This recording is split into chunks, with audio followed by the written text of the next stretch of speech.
Vamos a Colosenses capítulo 1, podemos leerlo. Ahí estamos. Colosenses capítulo 1, versículos 24 al 29. No es difícil de entender o de leer, por lo menos. Ahí dice, a partir del versículo 24, ahora me gozo en lo que padezco por vosotros y cumplo en mi carne lo que falta de las aflicciones de Cristo por su cuerpo, que es la iglesia, de la cual fui hecho ministro según la administración de Dios, que me fue dada para con vosotros, para que anuncie cumplidamente la palabra de Dios, el misterio que había estado oculto desde los siglos y edades, pero ahora ha sido manifestado a sus santos, a quienes Dios quiso dar a conocer las riquezas de la gloria de este misterio entre los gentiles, que es Cristo en vosotros, la esperanza de gloria.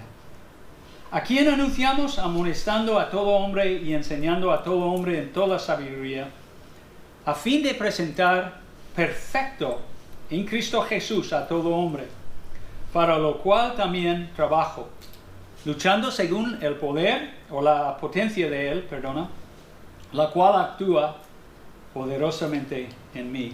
Señor, pedimos otra vez que tu nombre sea glorificado hoy por medio de la predicación y me ayudes a comunicar claramente. En el nombre de Cristo. Amén.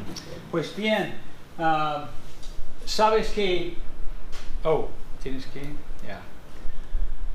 Sabes que durante los últimos años hemos estado en una transición pastoral. Y el año pasado Miguel Ángel fue reconocido como nuestro pastor líder, nuestro pastor principal.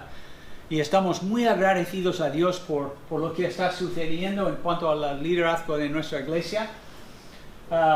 Pero yo pienso mucho en eso todavía. Yo he leído muchos libros sobre dar el testigo al siguiente. Y hay muchos fracasos. Yo por lo menos conozco 2 iglesias que después de salió el pastor americano, que era aquí en España como misionero, entonces en 6 meses, las iglesias no existieron, ¿ok? Entonces pienso mucho en ello y oro mucho por Miguel Ángel y por el proceso de la iglesia de seguir, porque yo no solo pienso en vosotros, yo pienso en mucha otra gente alrededor de aquí que Dios quiere salvar. Y eso depende mucho de que esta iglesia sigue a Jesucristo y Él sigue siendo nuestra esperanza de gloria otros 50, 100 años, si es posible, o 200 años, ¿ok? Y entonces, de vez en vez hablo de esto. Y hoy iba a predicar otra vez sobre Proverbios, contrastando la humildad y el orgullo, pero Miguel Ángel me dijo, como hoy es a las 6 de la tarde, vamos a tener la reunión anual de la iglesia, entonces debería cambiarlo a este mensaje. Entonces, rápidamente, estaba trabajando mucho. Entonces, vemos, tú sabes, los predicadores y literación. Entonces tenemos su modo, su manera, su misión, su meta, da igual. Su modo de ser, gozoso. El apóstol Pablo en versículo 24, lo vemos claramente. Él dice, ahora me gozo en lo que padezco. Aunque sea cierto que él sufría a menudo en la proclamación de la verdad del Evangelio a los gentiles, nunca encontramos en las Escrituras a Pablo quejándose de las dificultades, de las miserias, de los castigos. Todo lo contrario, lo que vemos la mayoría de las veces es el apóstol a los gentiles regocijándose en el privilegio de estar cerca de Cristo y estar hablando de Cristo. ¿Y qué ejemplo? Se alegraba de la oportunidad de participar activamente en la transmisión del Evangelio. Si vamos a 2 de Corintios, capítulo 4, tú conoces este pasaje. Mientras que es cierto que el Evangelio en nosotros es un tesoro, pero en vasos de barro, él sigue diciendo aquí, pero para que la excelencia del poder sea de Dios y no de nosotros, que estamos Esto era su experiencia de la vida cristiana. Que estamos atribulados en todo, mas no angustiados. En apuros, mas no desesperados. Perseguidos, mas no desamparados. Derribados, pero no destruidos. Llevando en el cuerpo, siempre por todas partes, la muerte de Jesús, para que también la vida de Jesús se manifieste en nuestros cuerpos. Y esto es la idea de Colosenses aquí. Cuando participamos activamente en la proclamación y la propagación del Evangelio, habrá persecución, habrá sufrimiento, ostracismo, etcétera, etcétera. Es una cosa. Lo hicieron con Jesús. ¿Tú recuerdas que se burlaban de él? Entonces, pero gozo. Esto era su modo de ser. Era un apóstol gozoso. Él estaba más que dispuesto a sacrificarse físicamente para llevar el Evangelio de Jesucristo a los colosenses como a las otras iglesias de Asia Menor. De hecho, Pablo dice que aquí en el pasaje que se gozaba de que parecía por los hermanos colosenses. Lo que sí tenemos que recordar, una aclaración, en algunas versiones te da la idea que Pablo estaba activamente añadiendo algo al sacrificio de Cristo. Y eso no. El sacrificio de Jesucristo hecho una vez para siempre, en capítulo 9, 10 y 11 de Hebreos, 9 y 10 principalmente, nos enseña claramente que Cristo pagó todo una vez para siempre. Cuando Él gritó, no sé si tuvo la fuerza en aquel momento, pero no recuerdo lo que exactamente dice ahí en Juan capítulo 19, 30. Ahora tengo curiosidad. Pero cuando Él decía, consumado es, pues es la palabra perfecto. Lo mismo aquí en versículo 28, en nuestro texto aquí. Perfecto. Y esto, la idea es que sí, Él terminó con el sacrificio. Cuando hubo tomado, dijo, no dice gritó. Entonces, Cristo pagó todo una vez. Lo que Pablo está diciendo aquí en versículo 24, no es que Él añadía algo por sus sufrimientos que hacía falta, como algunas personas creen, quizás los católicos, que tienen que flagelarse, tienen que hacer cosas en contra de su cuerpo físico para añadir algo al sacrificio de Cristo, para ser redimido totalmente. No es la idea. Lo que él estaba diciendo cuando predicaba el Evangelio, cuando participaba es entonces cuando él participaba en las aflicciones de Cristo. La clave, yo creo que la nueva traducción viviente dice participaba. ¿Okay? Esto es la idea. En las aflicciones de Cristo, de una manera parecida al Señor Jesús que predicaba. ¿Tú recuerdas qué ocurrió cuando se fue a su pueblo la primera vez? A Nazaret. Le recibieron con brazos y, qué bien, hijo amado. Durante un tiempo sí, pero luego llevaron a un príncipe. Iban a empujarle, iban a matarle. ¿Ok? Y es igual para Pablo y es igual para nosotros si predicamos, compartimos, decimos la verdad a la gente. Algunos se enfadan y quieren perseguirnos. ¿Okay? Y él sufría para llevar la verdad a la gente. Y nuestro modo de ser, ¿cómo debemos ser nosotros? Número uno, tenemos que ser gozosos. No lo he dicho ahí, pero gozosos. Y tenemos que aprender a aceptar o estar dispuestos a sufrir las aflicciones de Cristo Jesús en la comunicación del Evangelio a los inconversos. Como los hermanos en Tesalonicenses, Pablo estaba angustioso, sabía que después de haber predicado ahí, ellos estaban pasándolo mal, había avisado a ellos con antelación que esto iba a suceder, pero en aquel momento estaba incierto. Pablo no sabía qué está pasando en Tesalónica. ¿Cómo están mis hermanos en Cristo? Entonces envió a Timoteo y cuando Timoteo regresó con las noticias, Pablo estaba encantado, estaba en el séptimo cielo, con gozo, porque sabía que ellos ya estaban sufriendo, pero su fe seguía firmemente y estaban creciendo en el amor de Cristo. También debemos comportarnos de tal manera que nuestro pastor Miguel Ángel pueda servir al Señor con gozo, con mucho gozo, como dice aquí en Hebreos.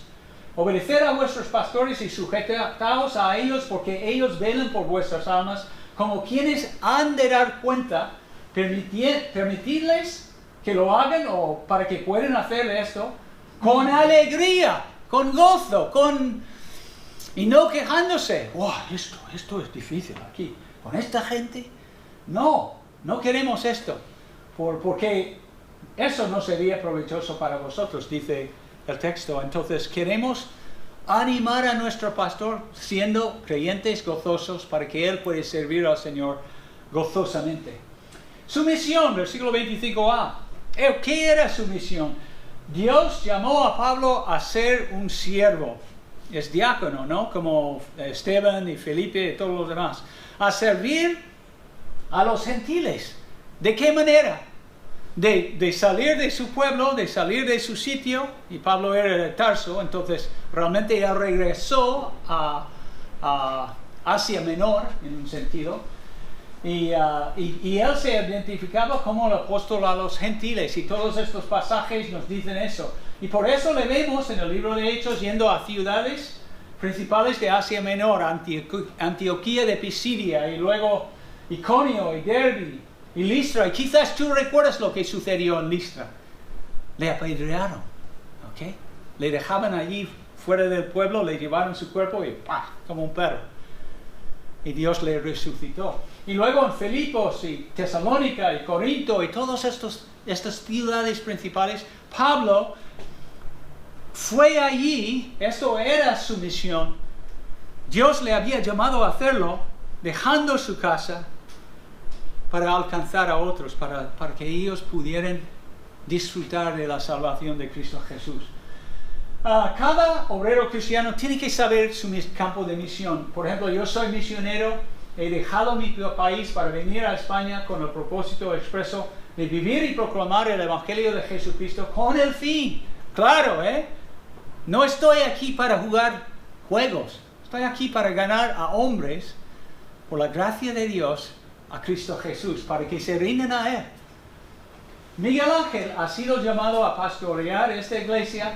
Parte de su responsabilidad pastoral en esta iglesia se describe muy bien en 1 de Pedro, capítulo 5, donde dice esto: por tanto, a los ancianos entre vosotros exhorto, amonesto, yo, anciano como ellos y testigo de los padecimientos de Cristo y también participante de la gloria que ha de ser revelada, pastoread el rebaño de Dios entre vosotros, velando por él, prestando atención a cada uno de vosotros, no por obligación, no que alguien siempre tiene que estar empujando a Miguel Ángel o a Ricardo o a cualquier pastor, no, sino voluntariamente, como quiere Dios, y no por avaricia del dinero, sino con sincero deseo.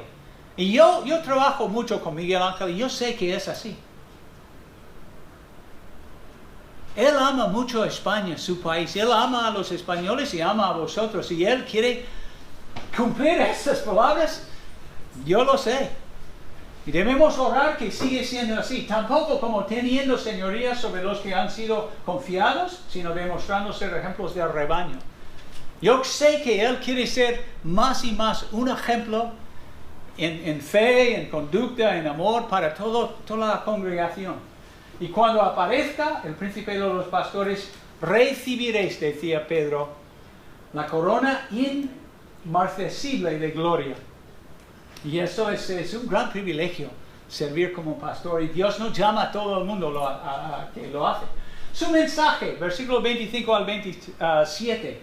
La primera responsabilidad del apóstol Pablo en todos los lugares donde visitaba era anunciar la palabra de Dios, proclamarlo, ¿ok? No es difícil de entender, él lo dice aquí en versículo 25 al final, para que anuncie cumplidamente la palabra de Dios, el misterio que había estado oculto desde los siglos y edades, pero que ahora ha sido manifestado a los santos. Y cuando vamos, es buen ejercicio coger Hechos y ver lo que hacía realmente. Capítulo 13, versículo 44. El siguiente día de reposo, estamos en Antioquía de Pisidia, se juntó casi toda la ciudad para oír. ¿Qué esperaban oír de Pablo? La palabra de Dios. Esto es lo que él iba a decirle a ellos.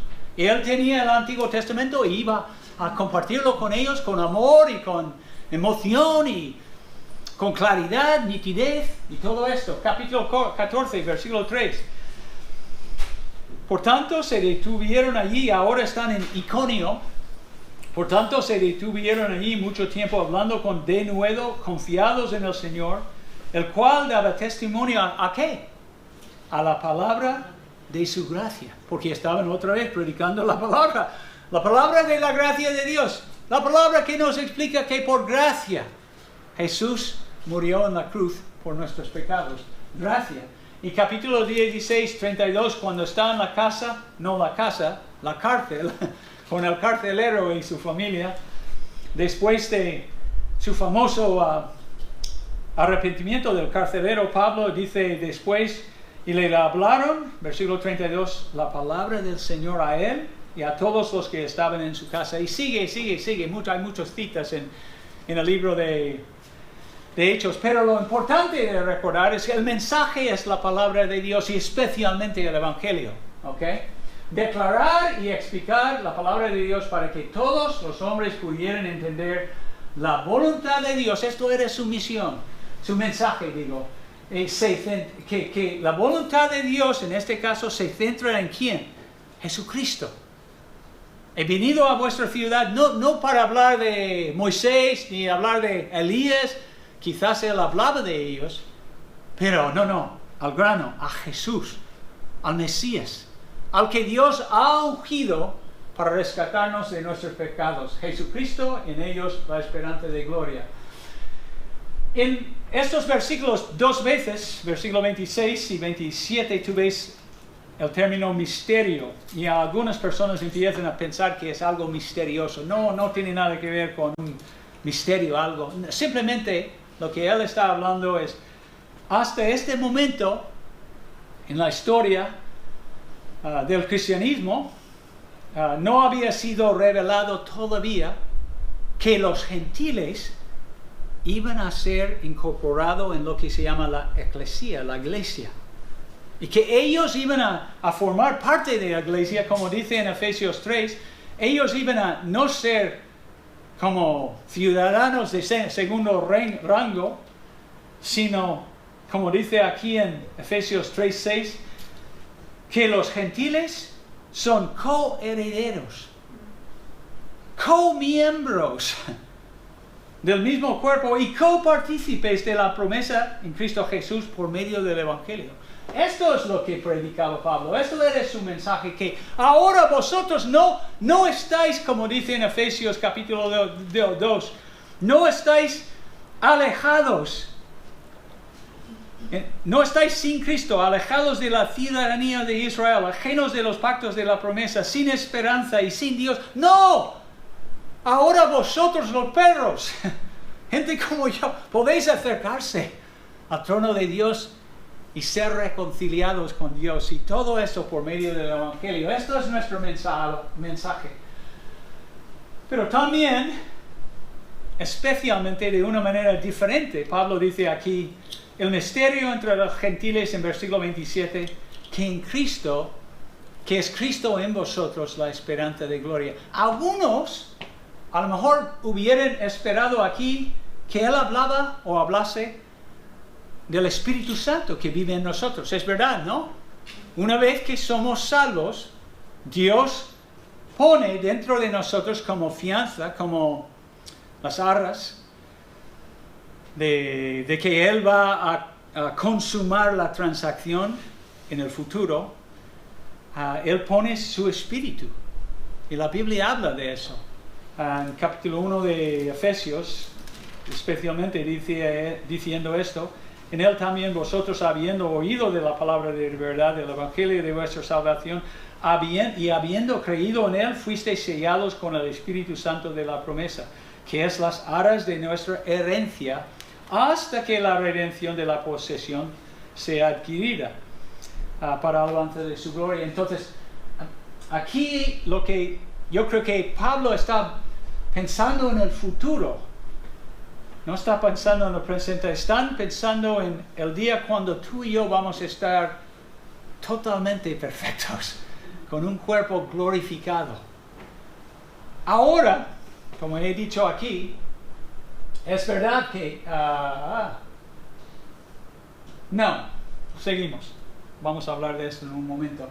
Nuestro mensaje...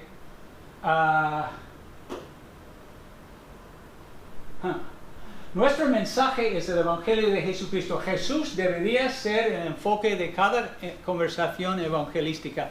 Me cuesta, me avergüenzo de las veces que empiezo a hablar con gente en la plaza de Cervantes sin mencionar Cristo suficiente.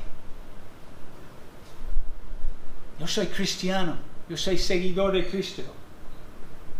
En Antioquía de Siria fueron primeramente llamados cristianos, pequeños cristos. Y esto es lo que siempre cuando hablamos con la gente tarde o temprano debemos alabar a su nombre y mostrar a la persona de alguna forma que a Él yo le amo y yo respeto a Él y Él es mi Salvador y Señor y estoy muy contento.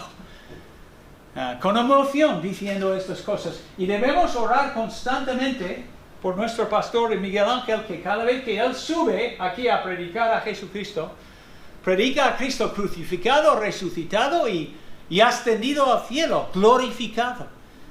Y como él, algunas iglesias lo tienen aquí en el púlpito, pero nosotros debemos orar que él cada vez, y es difícil, pero él cada vez que predica el Evangelio, él tenga en su mente la petición de los ciertos griegos allí en Juan 12, cuando ellos llegaron allí a Felipe y a Andrés y decían, estamos aquí porque quisiéramos ver a Jesús. Esto es la meta, es que la gente vea a Jesús y conocen a Jesús y de tal forma que salgan de sitios como este, en un local, amándole más y estando más agradecidos por su misericordia. Y mirándole como... es que quiero hablar en inglés. Él es grande, Él es perfecto, Él me ama. Él merece todo lo mejor, como hemos cantado en la canción de mi vida. Esto es lo que queremos dejar a la gente cuando hablamos de Cristo con ellos. Aquí en versículo 28a vemos su método. Y hay 3 verbos relacionados con comunicar el Evangelio. Anunciamos, amonestamos y enseñamos. Y el siervo de Dios tiene que comunicar el Evangelio de Cristo de distintas maneras para ayudar a que la gente capten el sentido del Evangelio y la grandeza de Cristo y todo esto. Entonces tenemos que usar diferentes palabras y hay mucho más. Mientras que Pablo anunciara o proclamara el Evangelio a Cristo a los gentiles, a veces tuvo que confrontarlos con la verdad para corregir sus ideas equivocadas o erróneas. Y tú lo ves en capítulo 14 y luego ves una versión de el mismo mensaje en capítulo 17 de Hechos, en Atenas, cuando él estaba hablando con estas personas, puesto de pie Pablo en el Areópago, dijo: varones atenienses, en todo observo que sois muy religiosos, porque pasando y mirando vuestros santuarios hallé también un altar en el cual estaba esta inscripción: al Dios no conocido, al que vosotros adoráis, pero sin conocerle, es quien yo hoy os voy a anunciar. Yo os anuncio. El Dios que hizo el mundo y todas las cosas que en él hay, siendo el Señor del cielo y de la tierra, no habita, como vosotros pensáis, atenienses, no habita en templos hechos por manos humanos, ni es honrado por manos de hombres, como si necesitase algo de nosotros, pues Él es quien da a todos nosotros vida y aliento y todas las cosas. Y de una sangre ha hecho todo el linaje, y Él sigue corrigiendo a ellos hasta, versículo 31, cuando dice, y para que sepáis muy bien de lo que estoy diciendo, Dios ha establecido un día, este Dios de quien yo estoy predicando, en el cual juzgará al mundo con justicia por aquel varón a quien designó, dando fe a todos con haberle levantado de los muertos. Y ellos, entonces, pero cuando oyeron la resurrección de los muertos, unos se burlaban y otros decían, ya te oiremos acerca de esto otro día, o otra vez. Entonces, esto es lo que a veces tenemos que amonestar, tenemos que confrontar. Es incómodo, pero es parte de predicar el Evangelio. Y la palabra en este versículo, nutheteo aquí, es corregir, es confrontar, es decir, pues no es así. Según la Biblia no es así. Dios no es así. Y a veces sí, causa fricción. También tuvo que enseñar las Escrituras con toda sabiduría para que comprendieran correctamente el lugar de Jesucristo en el plan redentor de Dios como Señor y Salvador. Y lo vemos en Berea, como eran personas más, como dice allí en Hechos, el mismo capítulo, estos eran más nobles, los de Berea, que los que estaban en Tesalónica, y que recibieron la palabra con toda solicitud, escudriñando cada día las Escrituras para ver si estas cosas eran así. Y el fin del experimento, dice el versículo 12, así que creyeron muchos de ellos y mujeres griegas de distinción y no pocos hombres, porque escucharon Pablo enseñando las Escrituras y examinaron ellos los mismos versículos y Dios les salvó. Nosotros, nuestro método para enseñar bien a las otras personas, primero tenemos que estudiar y meditar en ellas. La palabra de Dios tiene que formar más y más parte de nuestra persona. No de una manera ligera, digamos. Tenemos que amar el mensaje que Dios nos ha enviado por medio del Espíritu. Y segundo, tenemos que aplicar las enseñanzas aprendidas a nuestras propias vidas, porque si no empezamos a ponerlo en práctica, realmente no hemos aprendido mucho. Son verdades ahí flotando en el aire. Tenemos que orar, tenemos que ofrendar, tenemos que amar, todas estas cosas tenemos que hacer con asiduidad, con constancia, continuamente para la gloria de Dios. Y tercero, en el momento de comunicar las buenas noticias con los demás, tenemos que hacerlo con mucha reverencia, con mucha mansedumbre. Pablo dice en 1 de Pedro, capítulo 5, 1 de Pedro, capítulo 3, dice esto: los hermanos a quien escribía en la primera carta de Pedro estaban sufriendo aflicciones, persecuciones, y muchas veces tenían miedo, estaban amedrentados.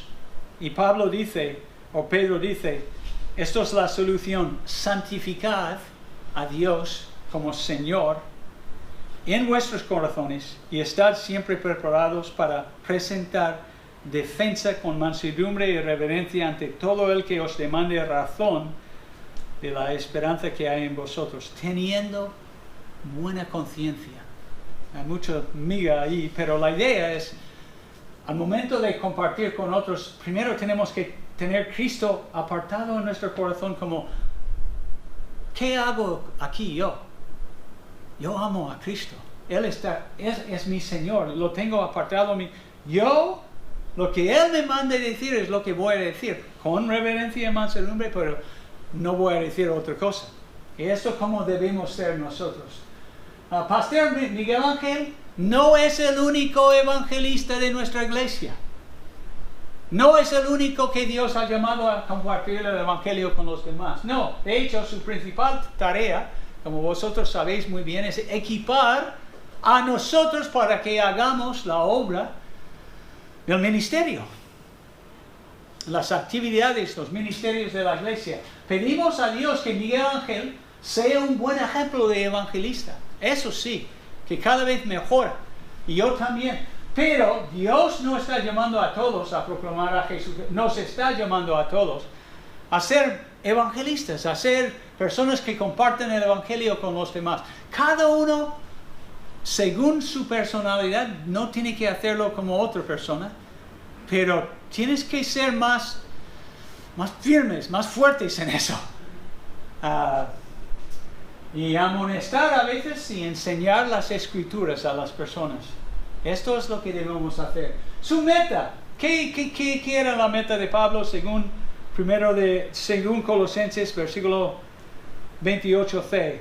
28b. A fin de presentar perfecto en Cristo Jesús a todo hombre. La meta del apóstol Pablo era la perfección o la santificación completa de cada creyente en Cristo Jesús. Aquí se refiere a nuestra futura perfección,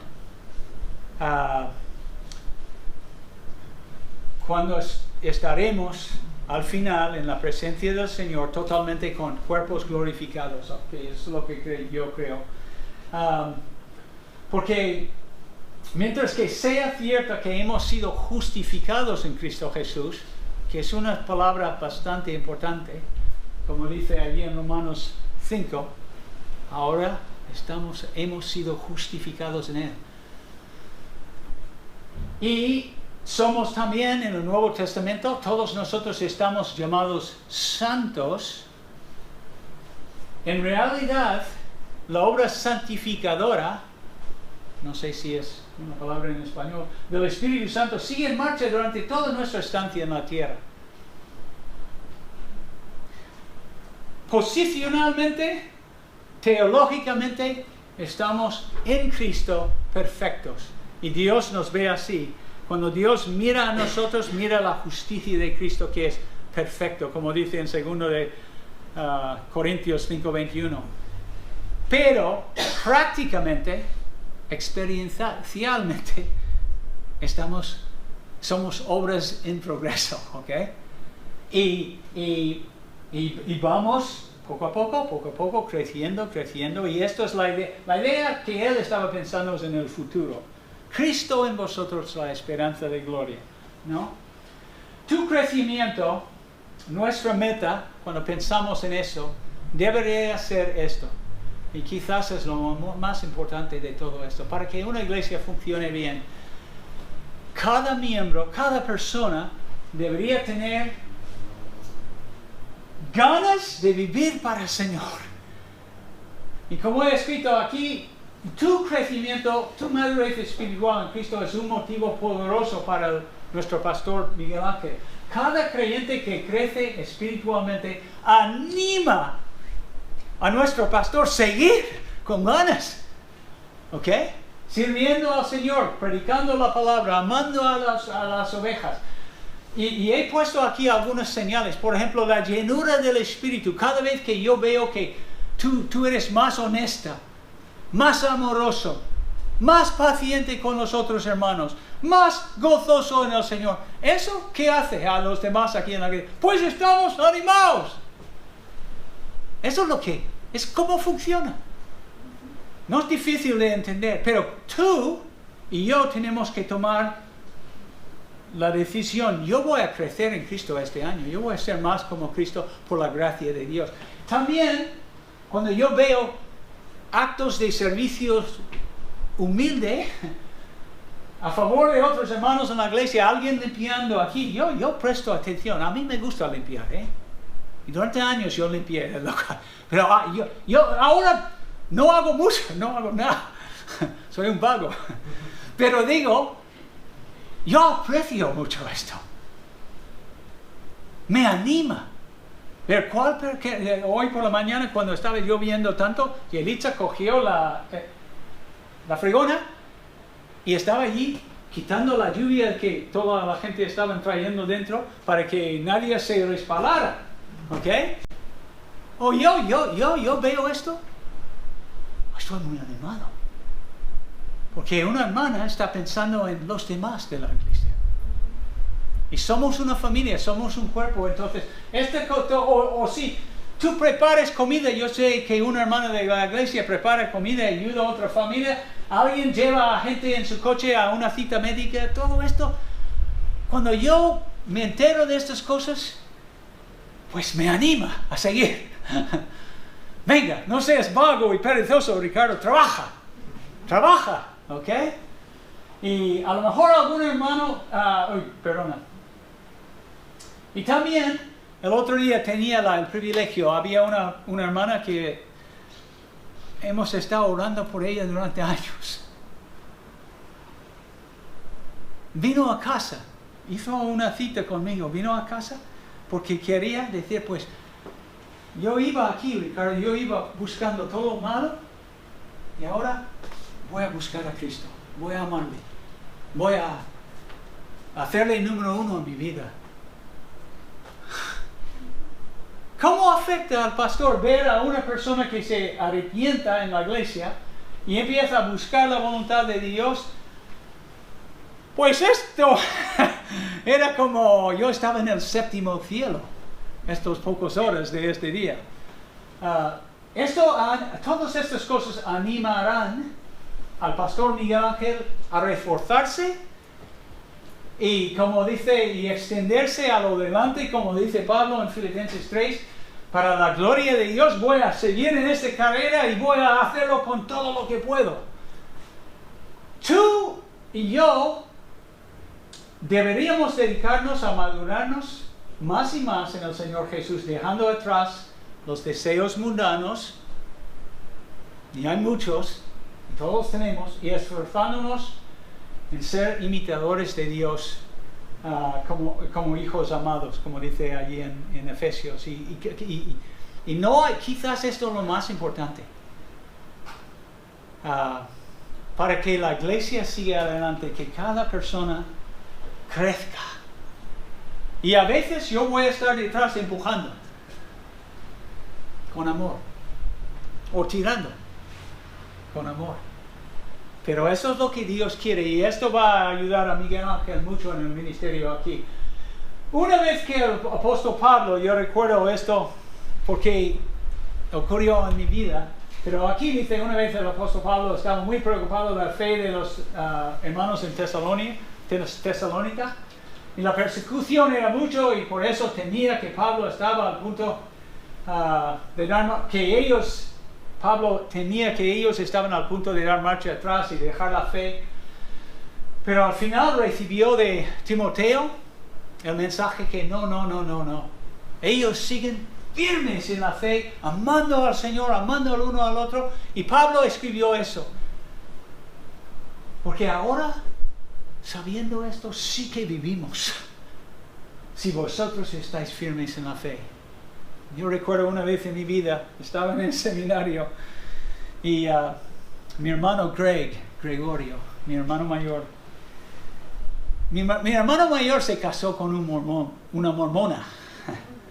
Y él era, bueno, no voy a entrar en eso, pero él tenía suficiente culpa de todo esto, pero ni ella ni él eran creyentes, y Dios en su misericordia, después de salvar a mí, salvó a mi hermano. Y allí empezó los problemas. Y había un momento cuando yo sabía que Greg, todo era difícil. Su mujer empezó otra vez a asistir a la iglesia mormona y ellos estaban animándole a llevarle a otra parte de los Estados Unidos y darle otro marido. La iglesia mormona es así, ¿eh? Es un negocio, es una empresa. Yo estaba bastante preocupado de él, y yo recuerdo cuando yo recibí noticias de él de que no, yo sigo, hablé con Jacobo, con Jack, Y yo recuerdo este versículo porque quizás era Jacobo pero es que era como un aliento a mi espíritu y sabiendo que mi hermano seguía firme en la fe, es que ahora vivo, voy a estudiar más mi griego y mi hebreo y todo esto en el seminario, ¿no? Porque Gregorio seguía firme. En nuestro crecimiento en el Señor, esto ayudaría mucho a Miguel Ángel a tener suficientes motivos para hacerlo. Al final, su manera de trabajar, el ministerio pastoral requiere trabajo. La palabra aquí es copiado, por el verbo, y es trabajo duro, físico. ¿Ok? No es un lugar para los hombres perezosos. Diferente tipo de trabajo. Dios espera que sus siervos trabajen con ganas para su gloria y para la alabanza de su nombre y para la extensión de su reino y todo eso. Eso es lo que Dios quiere. Pero que trabajen. Como dice en versículo 21, para lo cual también trabajo. Hay un equilibrio muy importante en este versículo y también en 1 Corintios capítulo 15, versículo 29, donde dice, y es por eso que trabajo y lucho con tanto empeño, esto es de la Nueva Traducción, apoyado en el gran poder de Cristo que actúa dentro de mí. Y aquí no puedes apreciar quizás, pero todas estas palabras que energía, agonizomai. Pablo dice, la palabra aquí está traducido trabajo luchando, sí, con agonía. Él lo hacía, él servía al Señor como apóstol a los gentiles agonizando. Todo le afectaba. No era una cosa ligera. Y todo, con mucha energía y con la energía del poder de Dios. Y tú ves aquí dunamis, y ves energía. Todo eso es importante. Uno tras otro, Pablo pone un término encima de otro término para enfatizar ¿qué? Que el siervo de Dios tiene que trabajar sabiamente, con equilibrio. Sí, tiene que sudar.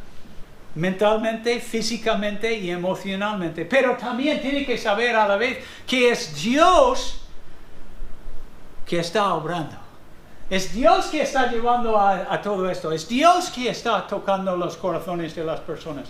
No depende todo de el pastor Miguel Ángel, no. Sí, él tiene que curar y más,